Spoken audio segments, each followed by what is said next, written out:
Hi, and welcome to the Pillars Trust Fund Ask Us Anything session. My name is Megan Schoenberg, and I am the president of the Pillars Trust Fund. I am so excited to be here tonight hosting this event live from the beautiful auditorium of the Sacred Heart School of Montreal. I would like to thank them for generously donating this space to us tonight for this event. The space is located on the unceded ancestral lands of the Kanien'kehá:ka. And the Kanien'kehá:ka are the custodians of the waters and lands, and they've been so for centuries. I'd like to thank them for their work, for their culture, their history, their resilience, and for what they continue to teach us today. I'm sure that tonight all of us will learn so much more about our community from the amazing organizations that are here with me tonight. Every participant here is a participant, an organization in Montreal that could use your support, whether it be as an advocate, a volunteer, or a donor. And we are asking for donations tonight. We are asking for a financial contribution to help those in our community. You can donate by the Facebook page that you're on if you're viewing via Facebook. If you are watching on YouTube, Aaron Winongri, the Vice President of Pillars, will be putting the link in the chat. You can also go to the Pillars Trust Fund website, pillarstrust.org, and there is an orange box at the top where you can donate to the Ask Us Anything session tonight. So without further ado, I'd like to introduce the participants that I have here today, and I'm going to be starting on my far right. So we have Paul Donovan, who is the global director of programs and services of Divine Renovation. Thank you, Paul, for being here tonight. Thanks, Megan. We have next to him Talitha Seri. Talitha is the co-founder of Momentum Catholic Single Mothers. As a businesswoman for the past 20 years, Talitha found time to start Momentum 7 years ago, and it has expanded across the country. Thanks, Talitha, for being here tonight. Thank you. Judy Wong. Judy is the executive director of Catholic Action Montreal.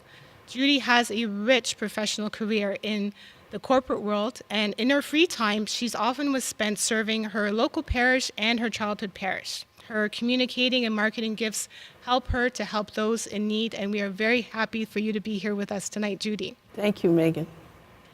Next to Judy is Sheila Woodhouse, who has been the executive director of Nazareth Community since 2011. Wow. Nazareth Community is an organization providing housing and support for individuals who have struggled with homelessness, mental health issues, addiction, PTSD. Sheila has a background in psychology and business, and as a downtown Montrealer, she sees firsthand the growing needs of our street people. Thank you, Sheila, for being here. Thank you, Megan. Next to Sheila is Anna Farrow. Anna is the executive director of the English-speaking Catholic Council, a position she's held since 2013. She's also a columnist with the Catholic Register.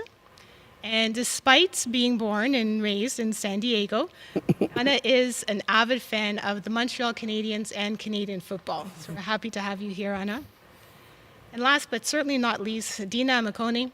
Dina is an associate of the Sisters of the Holy Names of Jesus and Mary. She's a mother of 2 grown sons who also finds time to work as the director of partnerships and groups at the Ignatian Spirituality Center. There, Dina is part of the teaching team where she's been in that role for about the past 15 years, and she still finds time to indulge in her interests of spiritual conversation, group discernment, the creation of retreats and spaces where people can deepen their spirituality. So thank you, Dina, for being with us here tonight. Thank you, Megan. So welcome, everyone. Let's start off with a fairly easy question. So just something to break the ice a little bit. So I have a question for Paul and Sheila. Are you someone who looks forward to Halloween? Oh. Thank you, Paul. Interestingly, one of my claims to fame was I was a zombie in a movie called The Sellout that was premiered at the Fantasia Film Festival. Wow. So yes, I am a fan of Halloween. Very nice. Paul? I'll say I used to be a fan of Halloween. I think certainly when my kids were young and when I was young, Halloween was a lot of fun, and I still look forward to it, but not in the same way. Do either of you have a favorite candy or chocolate? Oh, I do remember when my children would bring the bags home, I would ruffle through them and try and grab all the coffee crisps, yes. Coffee crisps, okay, nice. All right, another very easy question. Judy, Talitha, Dina, in 2 words, what is the core focus of your organization? 2 words, 2 words, yeah. helping people. Very nice. Talitha? Faith community. And you, Dina? Spiritual accompaniment. Very nice. Anna, I'm not leaving you on your own. Anyone can jump in on this. What is it about your organization that gets you up and going in the morning? I would say just the importance and the love that I have for the English-speaking Catholic community, knowing that our organization serves its interests. It's a wonderful community, and I'm happy to be part of any kind of support that we can provide. Very nice. So, in order to prepare for tonight, there are a lot of great questions that were submitted over the last few weeks, and I'd like to run through some of the ones that were submitted before we get to any of the live ones coming in. And I'd like to start off with a question for Talitha, for Momentum Catholic Single Mothers. Talitha, how do you attract single Catholic mothers to your organization? So basically, I'll just explain a bit what Momentum is. We're an apostolate for single mothers. We're a faith community for single mothers. And we offer retreats, all different types of programming, online and in person. The moms that are part of Momentum... The moms that are part of Momentum come from all different situations. But essentially, in terms of attracting, it's really mainly word of mouth. That's typically the way we do advertise in the diocese in other ways, but really word of mouth from people who have had good experiences with the community and want to bring in other people. Very nice, thank you. The next question's for Judy, so Catholic Action Montreal. Judy, could you tell us, what does Catholic Action Montreal do? Motivated by our faith, we serve people. We are asked to help with a need. That need could be setting up a nonprofit. We use our legal volunteers to do something like that. We had one I was just sharing with Sheila where one of our parish priests called us to a student was pregnant and she had no medical, she was from India and she had no medical assistance. So we gathered within our community. Talitha was part of the conversation, Couples for Christ. The young woman ended up being seen by Doctors Without Borders, and so on, and everything worked out well, and her baby was christened last weekend. And then we go on to something as big as working with Father Kevin and the Ignatian Spirituality Project and the Ukrainians, and all our volunteers drove people. We ran a daycare, a day camp for the kids. So it's what is the need? There's not a specific focus, it's what is the need, and we use our partners and our volunteers to serve that need. Very nice, thank you. The next question I have is for Sheila. Sheila, what type of activities will your clients experience this winter? We're very client-driven, and I'll start with a little bit about Nazareth Community. We provide housing and support for individuals who struggle with mental health issues, homelessness, addiction, and trauma. So it's very client-centered. We have resident meetings, and we'll ask the people themselves, what would you like to do? What are your interests? So that we're not presenting what we think might be right for somebody. That's not our role by any stretch. We want to accompany people along the way in what their needs are. To give you an example, we do a very seasonal, we'll go apple picking or museums. Camp Concora is a huge hit, as we were discussing. So it really depends on the need at the time and the interest. Okay. Thank you for the three of you for that insight. I know we've just started. Before I move on to any more questions, I would like to share a video with you, and it was submitted by Momentum Catholic Single Mothers. It gives us a really good insight into the organization. And while we're queuing that up, I just want to remind our viewers to please, if you are watching and would like to support any of the organizations that you see here tonight, please do consider making a donation. Again, you can do so from the Facebook page that you're watching this through. If you're watching via YouTube, there is a link that will be in the chat. If you'd like, you can also go to the pillarstrustfund.org website, where there is a orange button that says Ask Us Anything, and you can make the donation there. All donations through this event will be shared with all of the participants on stage tonight. So let's look at the video by Momentum Catholic Single Mothers.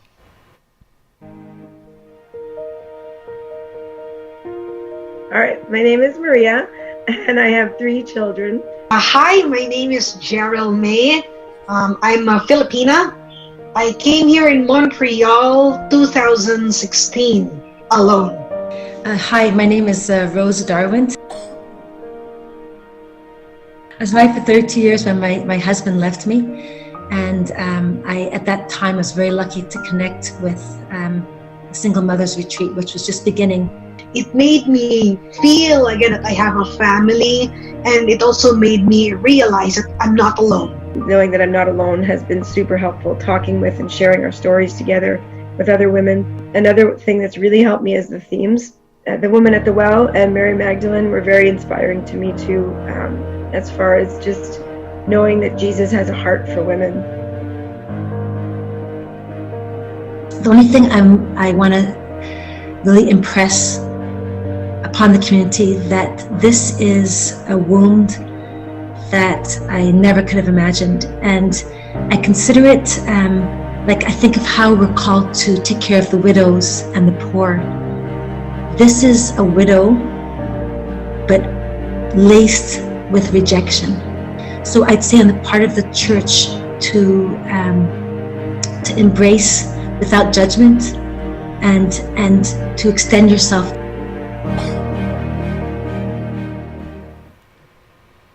How wonderful was that? Thank you so much, Talitha, for sharing that. It was amazing.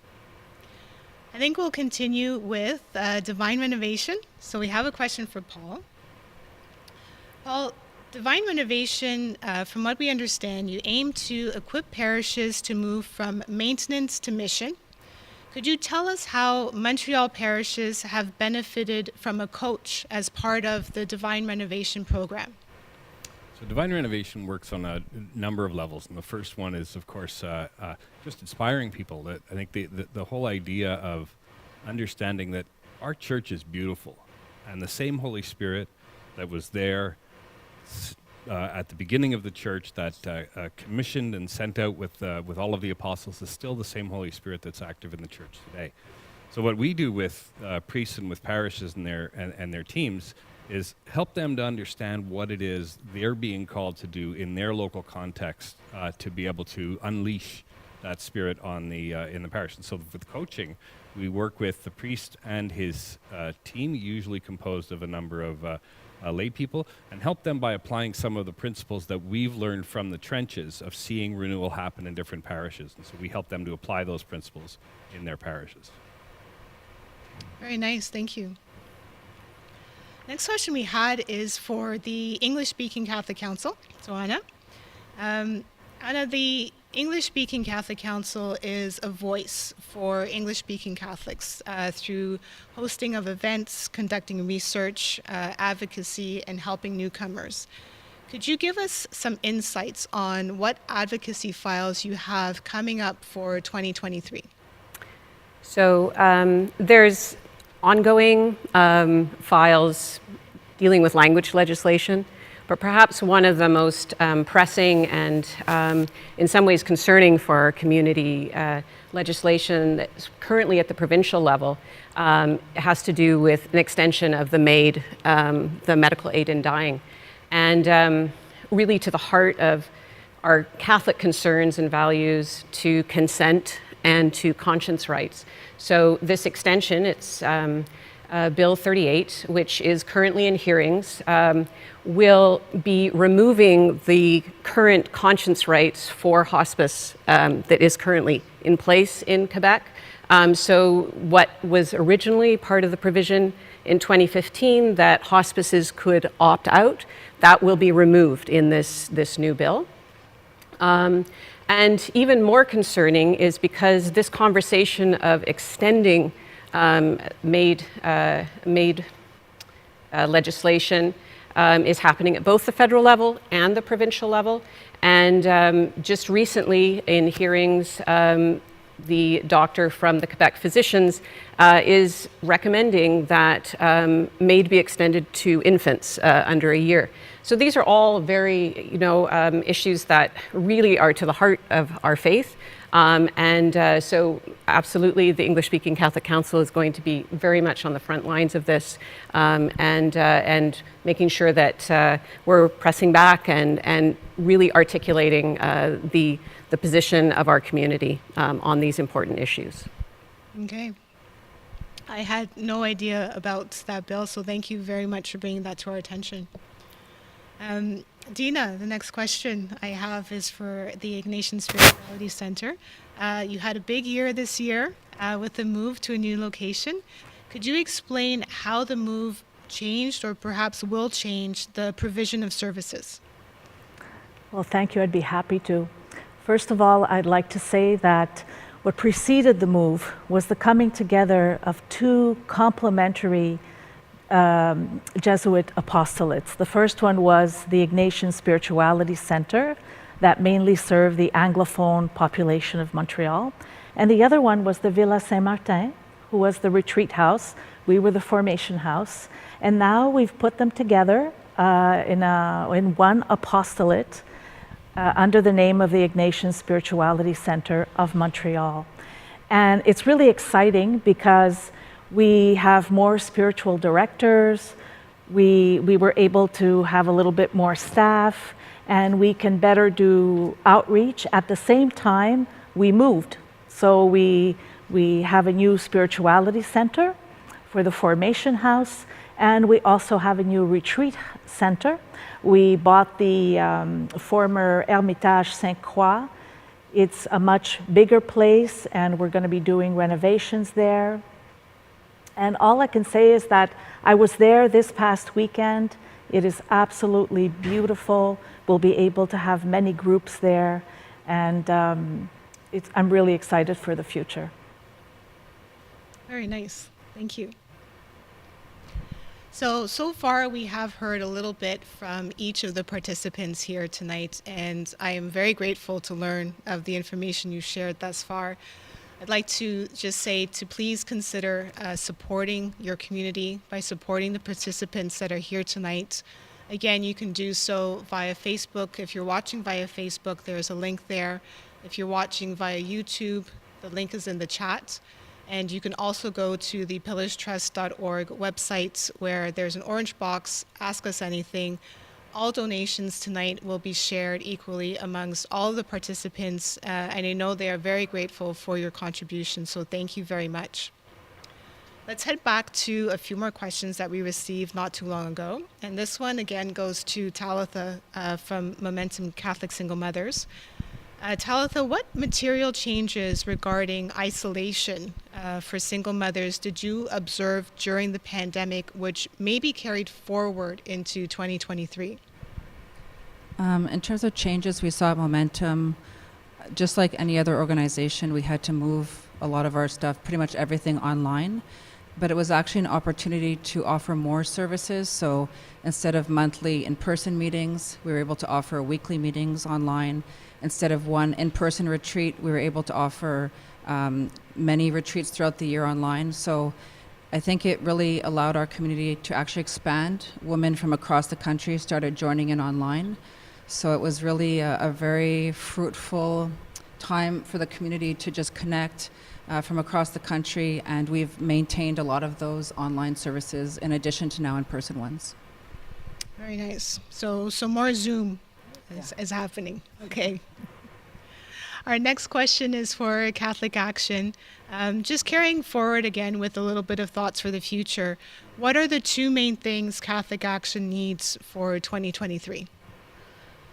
Well, 2023 is going to be very exciting.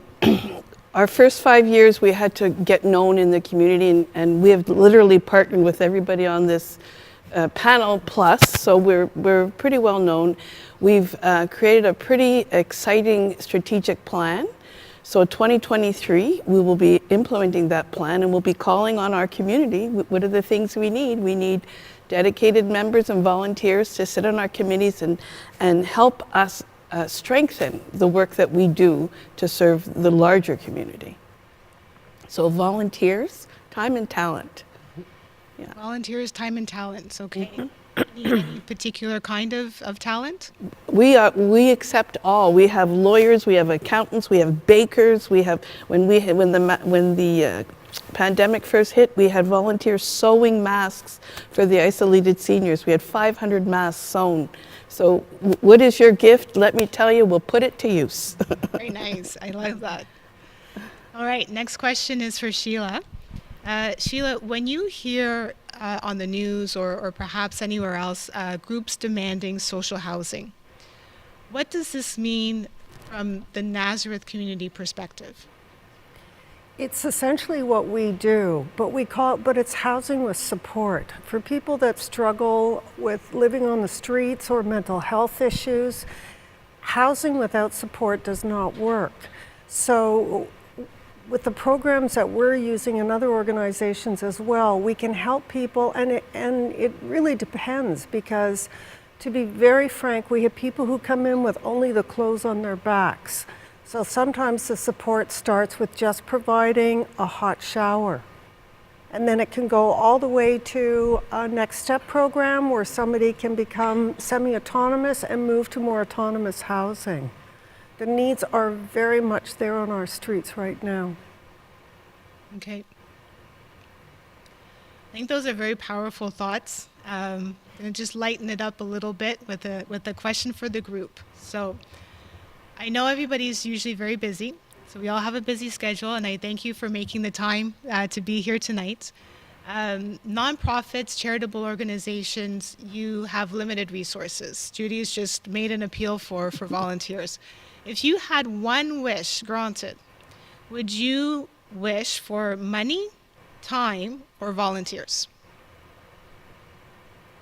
It's open to the group. Dina, do you have your wish that you would want? I do have my wish, and I think it's the wish of our team. We keep saying to each other, we just wish we had more time, or maybe a parallel life.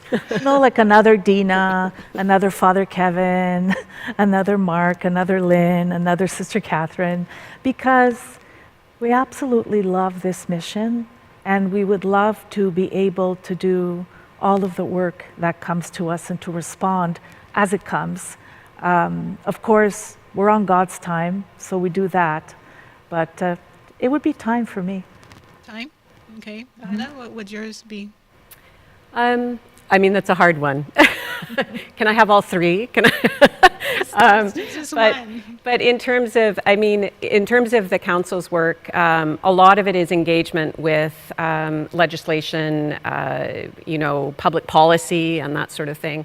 And one of the challenges, to be honest, with the whole process of Bill 96 and the language legislation, the extension of the Charter of the French language, is really getting people to engage, and particularly difficult during COVID because, of course, people have their own challenges and are just trying to figure their lives out. But in terms of volunteers, just, if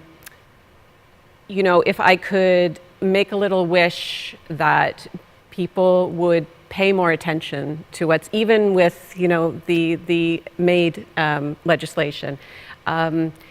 Things are happening, laws are being passed, policy is being made that will have just an enormous impact upon our lives, the vitality of our community, and just the ability to engage with that, for people to really engage and then, volunteer and become involved. That would be a wish. Okay. Sheila, what's your wish? I'm going to have to open door number 3, and 56% of our funding comes from donors like each other here today and from foundations, and no donation is too small. It comes from the heart, and I have to say money. We can't do the jobs that we're doing without the funding.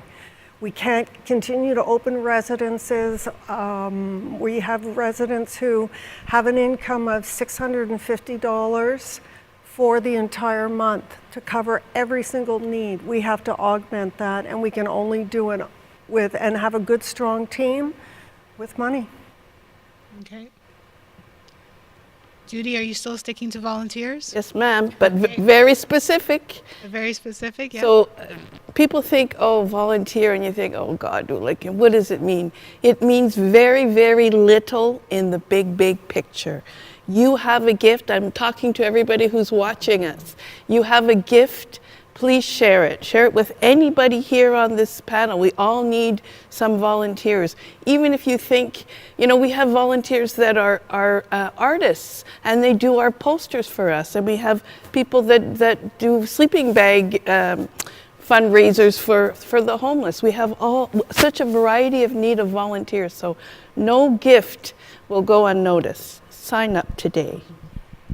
There it is. Where's the music? What's your wish? So I come from the profit sector, having worked in business, and I really see the importance of support from donors and benefactors and sponsors in order to just allow apostolates to exist and to serve and to grow. So I would say for Momentum especially, we're at a very critical growth stage right now. We're expanding across the country. We have a chapter forming in Halifax, in Ottawa, in Vancouver. We're really seeing the need out there from women who want to connect and see this grow. So I would say for us, financial right now is very important to continue on this mission. Okay. So that's a tough one. All three would be great. Divine Renovation started as a fee-for-service ministry. So it used to be that when we would offer coaching for parishes, there was a fee that was associated with it. And 2 years ago, the leadership of Divine Renovation was realizing that the money was standing in the way of a lot of parishes that could really benefit from the kind of coaching and flourish as a parish. So they discerned that we should become a fully donor-funded ministry. It's one of the things that impressed me the most was the faith and the risk in saying, no, we're gonna go donor-funded.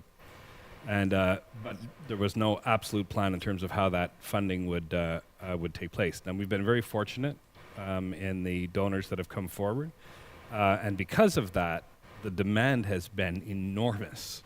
So we've almost quadrupled more than that, 6 times the size in over 2 years across the globe. Thousands of parishes engage with us in one way or another, and over 600 are part of our coaching. So it sounds like I'm going to say money, but actually, because we've expanded as much as we have, the big problem is trying to meet the demand. And that's the demand in terms of time and energy that goes into the tremendous demand that we're seeing across the globe. But of course, the funding is always a big part of that. And so I'm answering too, but I'm going to say time. Okay. So we have some times, we have volunteers, we have money. So a little bit of a mix of all three.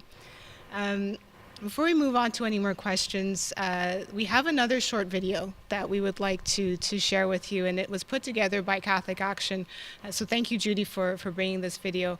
I just wanted to, before we get to it, say thank you again to Sacred Heart School of Montreal for, again, donating this space to us tonight. It's really a beautiful venue, and we're really grateful to be here. If you would like to volunteer, if you would like to donate your time, donate money, please do so. Please feel the pull of the conversation and the message that the participants have been sharing with you tonight to donate via Facebook, YouTube, or the Pillars Trust org website. There's an orange button, Ask Us Anything. All of your donations will be shared with the participants here tonight. So the video that we're about to show you is from Catholic Action, and we'll get back to the questions after this.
was an amazing video. Thank you so much, Judy, for sharing that with us. So we do have a few more questions that came through before tonight. One I think quite a few of our viewers might be interested in hearing. It's for the ESCC. So Anna, you spoke earlier about the Bill 38. But this question is really about Bill 96. Sorry. What is it that ESCC is doing to help with Bill 96? Right, so Bill 96 was passed, and so we're now at the in the court system, basically. And because it was such a complicated piece of legislation, it is expected that the court process is going to be a very long one. There are going to be a number of court cases leading up to the passage of Bill 96. The ESCC was involved in just educating the community, so we had a very well-attended Zoom meeting with Clifford Lincoln, who is a former president of the ESCC, member of Parliament, member of the National Assembly, as well as Senator Joan Fraser, who took us through point by point the different points of it. And then we were obviously engaged in, writing a brief and presenting the brief. And so I was engaged with the Community Groups Network very, very strongly at that point, trying to really educate people and trying to push back. Unfortunately, it was a bit of a it was a train that wasn't going to stop. So now we just have to absolutely be engaged with other community partners who and be supporting those court cases that are pushing back on that. Okay, understood. Thank you. Another question we have is for Catholic Action. So Judy, how can donors help other than a financial contribution? I know we spoke a bit about volunteers, but is there another way that that donors can help? Other than financial? Well, time and talent, really, that is our core, that is what we do. We marry a need with the service, with using our partners and our volunteers.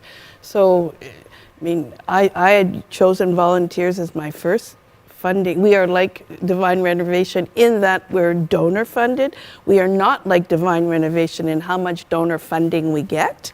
So, but really volunteer, and I'd like to not even use that word. Like I prefer using, sharing your gift of time and talent, because volunteering sometimes has a negative connotation to it. So like share your gift. Okay. What is your gift? And Jesus wants you to share it with the people around you. So that's what we would really like you to share your gifts. Thank you. Paul, since we kind of mentioned you, so can you give a couple of examples of a mission church in Montreal and how it might be different to a non-mission church? So the first example that would come to mind for me is probably the Beacon parish that we would have here in Montreal, which would be St. Ignatius. And they're a model not just for things that we're seeing happening in Montreal, but even globally. And in particular, we talk about three keys to what we're doing, and one of them is the power of the Holy Spirit. The second key is the primacy of evangelization, and the third one is the best of leadership. So what I want to focus on for this is just this idea of the empowerment of the Holy Spirit and the role that discernment plays. So the leadership of St. Ignatius, after having grown for a while and seen so much fruit from the work that they were doing, decided that had to spill out somewhere. Not just in terms of the people that were coming into them or growing as a parish, but the idea that this had to expand beyond themselves. And so they took 35 of their parishioners. They worked through this whole idea of a new vision for what was going forward, and then they sent those parishioners out to another parish to help that parish revitalize. I don't think you're going to see that anywhere in terms of Catholic parishes and what they're doing. And that's coming from that fruit of paying attention to what is God asking as a vision for the parish in the city, in its context. And it's fantastic to see. It's fantastic to see it spill out into other places and bear even more fruit. Yeah. Very good. Thank you. A few more questions I have here. Pardon me, the Ignatian Spirituality Center. One question I thought it was very interesting. What does spiritual accompaniment really mean, and how often do I have to go? That's a very good question. Daily. So, prayer, I'd like to say, first of all, that prayer can be a challenge for some people. You know, they may ask themselves, am I praying in the right way? Maybe I'm not feeling God. It feels like a little bit rote. Do I trust myself when I'm praying? Is God really there? And if He's there, well, who is this God that is there? What is my image of God? And a spiritual director, spiritual accompaniment can help with that, because a spiritual director is someone that is trained in listening to other people to hear the movement of the Spirit and to see where they are in their prayer life. A spiritual director is not a therapist, although you may tell your spiritual director many personal things. When you first start spiritual direction, we recommend that you would meet with your director maybe once a week, once every 2 weeks, so that some trust can be built up and you start to trust your time in prayer, and you start to get accustomed to sharing that with your director, and together you can listen for the movement of the Spirit in you so that you can discern what is the next step in your life. Okay. The next question I have is for Nazareth community. So this question was rather straightforward. Where does my money really go, and how much pays your salary? That's a very fair question. Our administrative fees are under 6%. So the money goes directly to the residents and the housing model that we have. As I mentioned earlier, we have individuals who come with only the clothes on their backs. So we start from outfitting a clean space with new bedding and new clothes, and this is really important. We feel that everybody deserves to have shoes that actually fit them, that are new, and this is all part of the dignity of the individual. So the money goes to feed people, to house people, to clothe people, and for the caseworkers and the intervention workers who have to accompany every step of the way. I mean, we have our workers advocate for homeless people that are asked to leave grocery stores or to a court case, or it's the entire gamut, and the dollars are used extremely wisely. We invite people to come and meet with us and see the audited statements, and to meet the team actually, and to see what we do. And these can be surprise visits, so that you can see us in action with our cats and dogs and music and students, Loyola and Sacred and Villa and McGill. It's really across the board. The money, thankfully, is really well cared for. Very nice.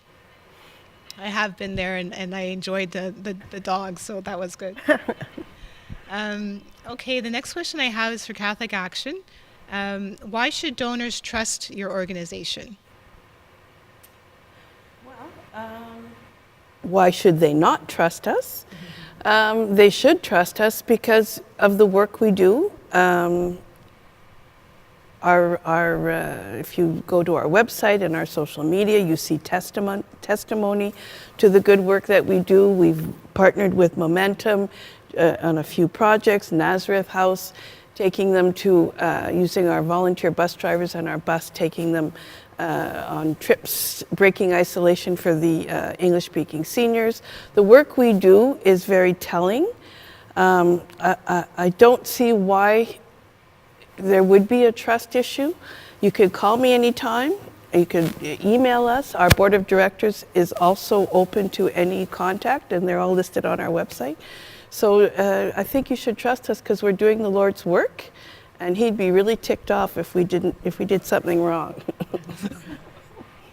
Very nice. Okay, English-speaking Catholic Council. If somebody wants to volunteer, is there a particular way to get involved? Sure. So we've touched a little bit on our advocacy work, one of the reasons 40 years ago, 41 years now, that the council was started was really to ensure that there was representation of English-speaking Catholics on kind of all levels of public committees, parapublic, on different, government organizations, really to kind of assess the community, look at people who could provide leadership and make sure that those people were, in place. And so that's really, when I talked a little bit about the kind of education and engagement with some of these issues, we really have the benefit of being able to place people who are engaged with the English-speaking Catholic Council on positions, on boards, and that sort of thing. And so, for example, past president Paula Chilani, she has a long history in health and social services. She now sits on the board of the Community Health and Social Services Network in Quebec City.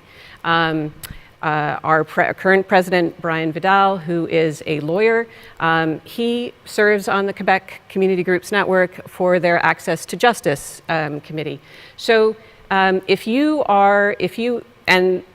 health, education, law, all these different areas, there's a place for you. And so to be able to, if you're engaged in those kind of things and you are interested in the topics and the issues that are facing the English-speaking Catholic community, the English-speaking community, the minority language community,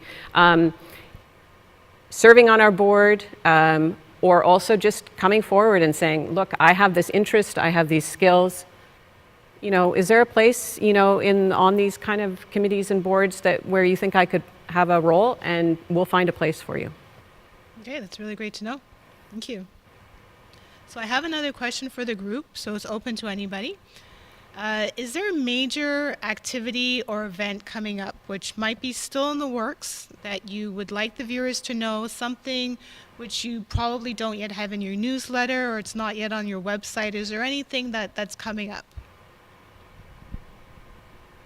I'll jump in. Go ahead. So the council for years organized a rally which brought together all the community organizations. We've also for a number of years hosted a Christmas reception for the English Catholic community. We haven't been able to have those things for the last 2 years, and so the Office for English Pastoral Services at the Archdiocese of Montreal, their staff were like, could we do that? Could we organize something like that again? And so it's going to be at the beginning of December, still working on venue, but so look for it. And we will be awarding the Bishop Crowley Memorial Award that night, which will be the first time for many, many years. Very nice. Okay, so there's a party coming up. That's great. There's a party coming up. Anyone else have anything coming up that might not be in your newsletter yet that you're working on, even if it's for the first quarter of the next year? Yes, absolutely. We have just bought another house. The needs are increasing, and we are renovating Nazareth House itself, our flagship. So we're going to increase our kitchen capacity so that we can serve more people, more spaces for healthcare teams, community areas. We're also doing something I think that is forward thinking. We're being really mindful of our eco footprint.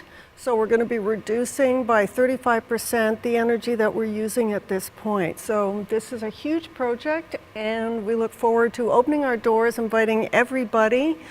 We're knocking wood that it'll be next spring. Okay.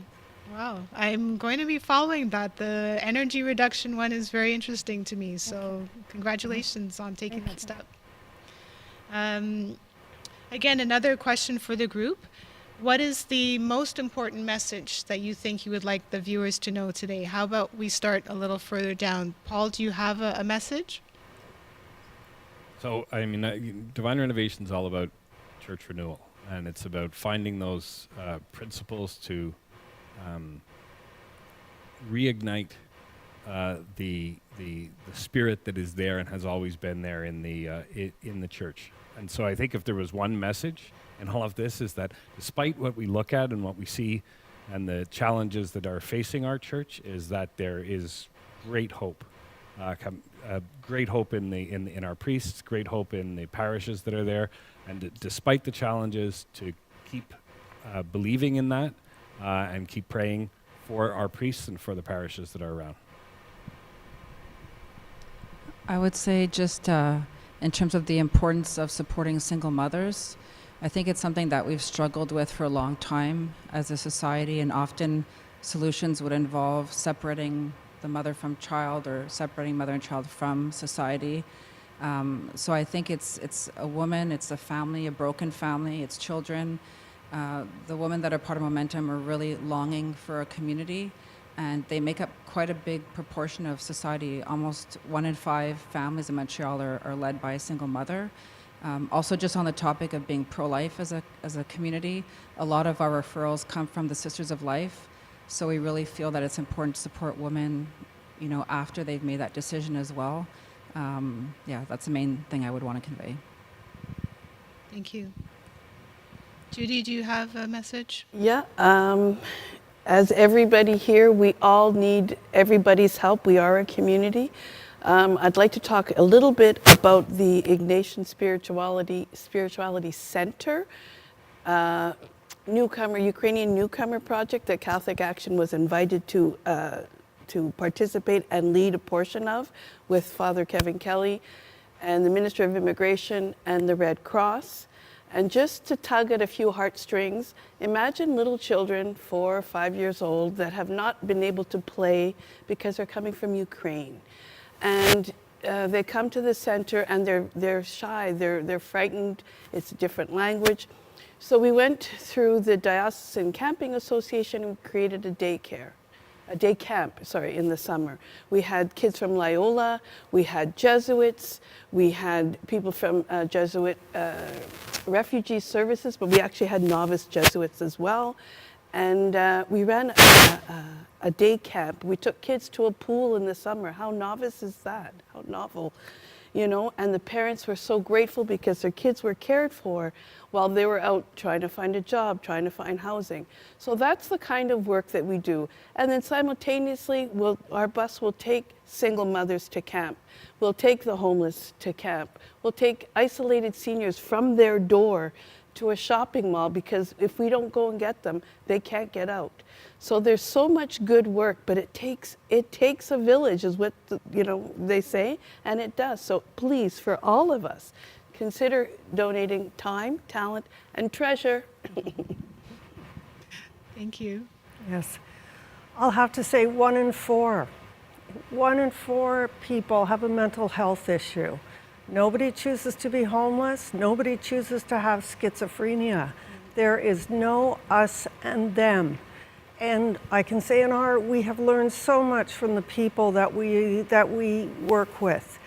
Our residents, Cirque du Soleil artists, engineers, parents, a Gazette editor, that nobody chooses. So when you're walking down the street and you see somebody that's homeless, just make eye contact.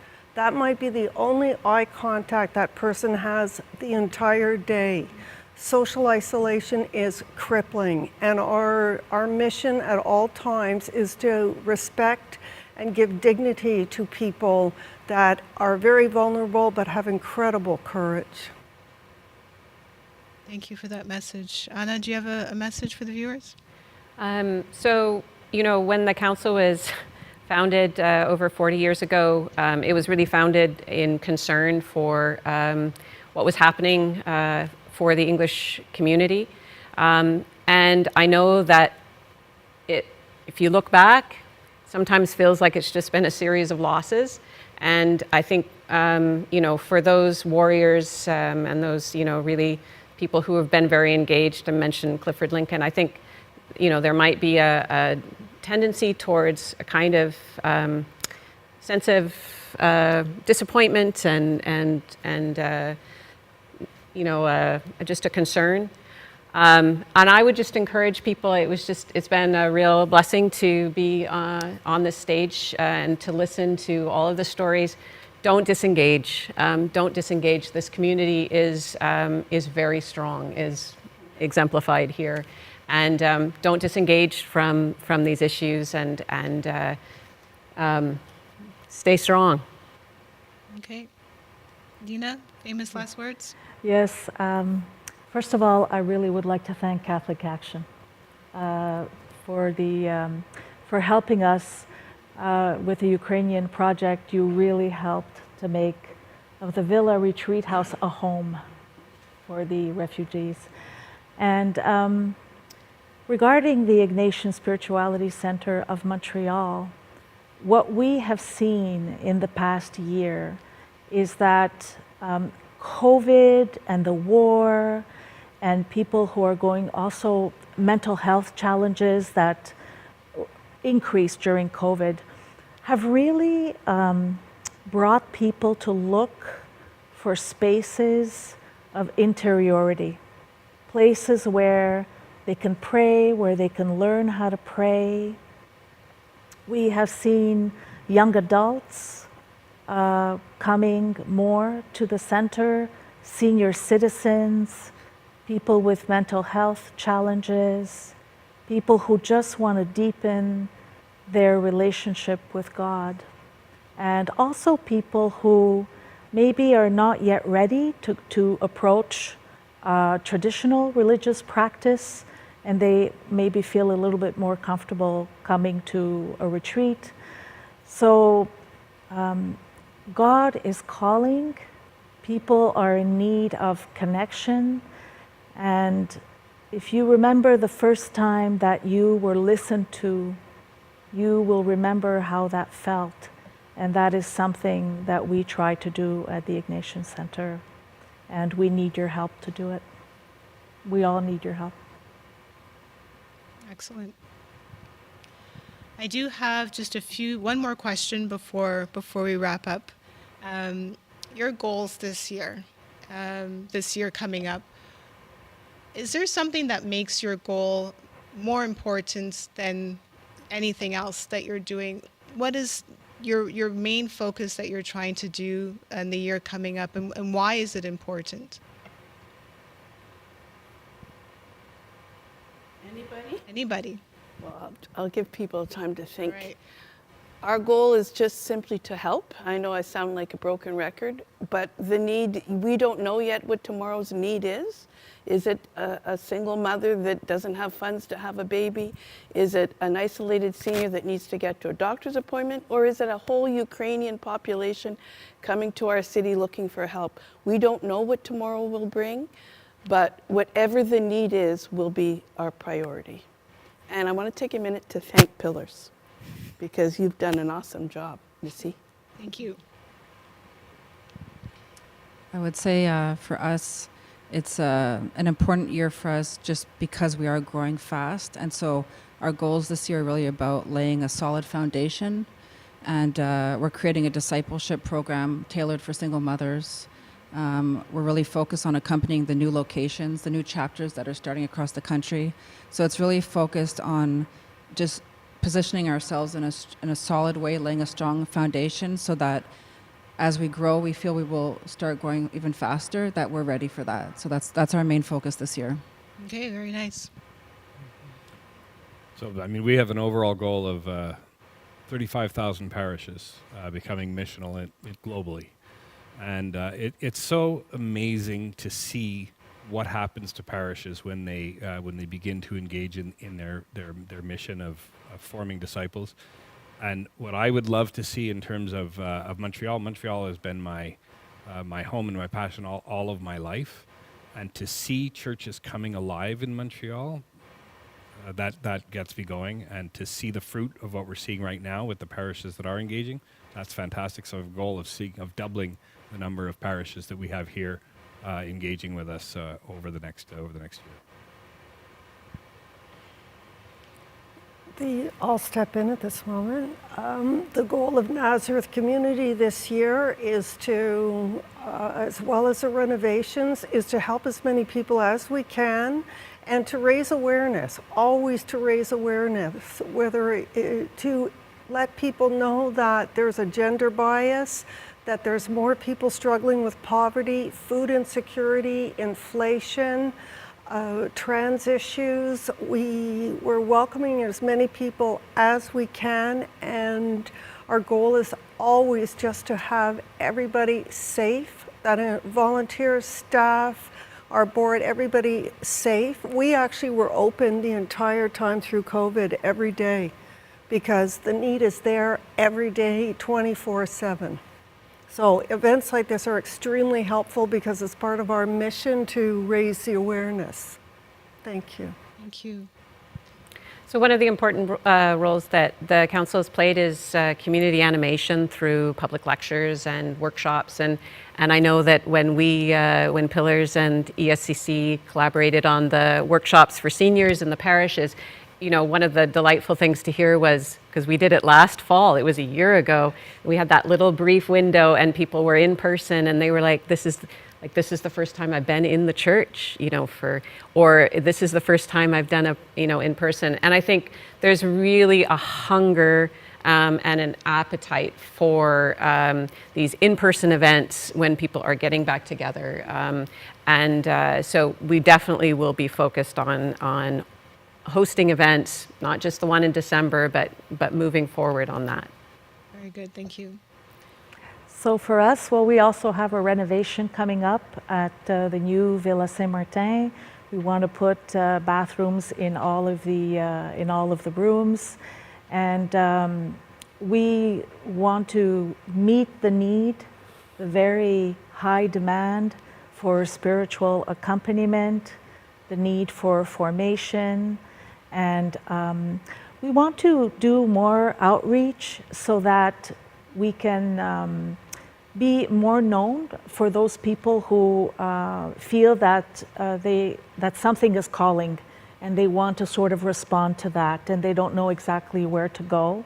And lastly, there's a wonderful project that Father Kevin is working on, and it's to provide retreats for homeless people or people who are just coming out of addiction. And we're looking into the possibility of having a house on the grounds at the villa where people could sort of be working for us and also staying in community as they begin to transition out of of that time that they were having a problem with addiction. So those are our goals.